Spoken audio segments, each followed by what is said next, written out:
Hello there, this is Paper Kitty. Welcome back to my channel. Today I've got a little different project. It is watercoloring with me, and of course I am not an expert by any stretch of the imagination. However, I am definitely someone who is very interested in arts and crafts, as much as most of you are, probably.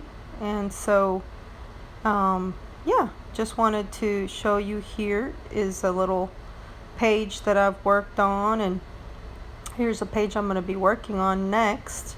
So I thought you would want to do that with me. Here's a little couple sketches that I've made myself and then watercolored them, and I believe I've shown you this either on my YouTube or my Facebook page, which I do put some things on my Facebook page, which is also Paper Kitty 99, that I don't always do a video, so definitely check it out if you have not, and don't forget to like. So now I am actually following the instructions on a little kit that I got, which included everything you need other than water and like a little dabbing napkin. So, but other than that, it has the primary colors and the paintbrush and the drawn items. So right now I am working on one of the projects that I'm trying to follow, and I'm noticing that they're using like a purple, but there is no purple pencil. So I was like, well, maybe but you know, to do this kind of like little project, you kind of have to have the pencil. So I was kind of confused on how to do it, but anyway, I ended up, as you can tell, going back in with the color, and I went ahead, and what I guess the point of it is not to add too much water, because if you want to leave certain white spaces, you know, you can't drench it with water. Okay, that was the bottom line. And you do want some white spaces sometimes to create highlights, you know, which is kind of the reverse of a shadow. Anyway, it still gives depth and volume and that kind of thing. Not sure if I'm saying it right, but definitely does give a dimension.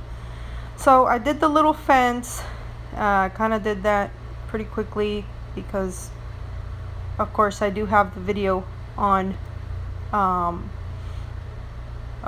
you know, sped up. So didn't have a lot of time here to talk about that, but I really like and enjoyed how I did this flower.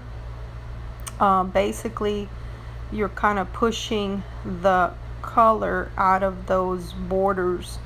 So once I put the dry pencil around the edges, I went around and added the water on the, not the pencil, but on the brush. And then I came back with more color. And so, as you can see, you know, when you use very little water and very little color, it dries, you know, a little faster too. So then you can come back and fill in the colors a little bit darker. And this shot right here is a little bit out of screen. You could still kind of see what I'm doing a little bit. So I've gone ahead and amplified that view. I do apologize for it not being fully in frame, but I still think you can see what's going on with it, you know, a little bit more up close. And so I will at some point get in frame a little bit better here. But yeah, then I added a little bit of that blue pencil, a little bit more. And I guess the thing that I've learned, or you know, even just doing this, is that, you know, if you start mild, and then you kind of add up, you keep adding a darker color, then you start getting all these different like shades, and it just, I really like the way that looked. So that was basically one of the lessons there on that flower. So now we go to this leaf, which is also really cool. And I had kind of struggled with the leaf a little bit. I think it was partly because the color, that green, is just so not a natural green in my opinion, that you kind of have to blend it with other colors. And so the blue was a good option. It even told you on the instructions there to do that, you know. But then I think I was just overall struggling a little bit to kind of make that look like a little bit more of a natural leaf, and I'm not too happy with the results. But you know, again, I do this for fun, and the reason I do these videos is not because I'm so good at art. It's because I'm normal, and you can get better. And I just want to encourage people, because I do receive a lot of joy from creating art. And you know, it does require a certain amount of bravery to do it, because we tend to feel like we need to be professional to be able to do things like art, or even watercolor, or film a video about watercoloring. And you know, that's just not true. I mean, yes, it's great if some people have a natural talent, and it's great even those that don't have a natural talent, that have worked very hard to be able to acquire the skills. You know, I applaud that probably more, because if you're born with it, well, it's really not a merit.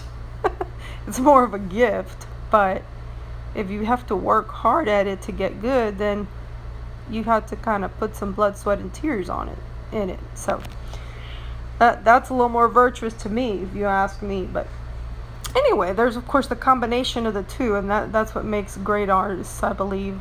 But you know, here again, wanting to encourage you to just do it. Just do it, because you know, even think about doing it badly. In other words, think about that your expectations of it would be that it's possibly going to come out ugly. You know, I mean, seriously, you just got to get over that fear. And the funny thing is that overcoming that fear is not really meaning you're not going to be afraid anymore. When I did this picture, I was still pretty afraid, but I didn't let that stop me. So that's the definition of courageous, is to do it afraid, do it anyway.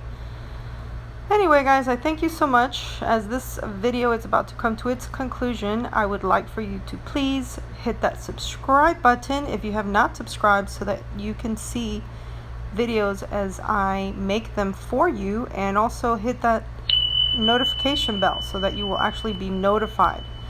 Also, if you like this video, give me a thumbs up, and if you have any comments or things you would like to say, please comment below. Again, thank you so much. Love you so much. Love you so much.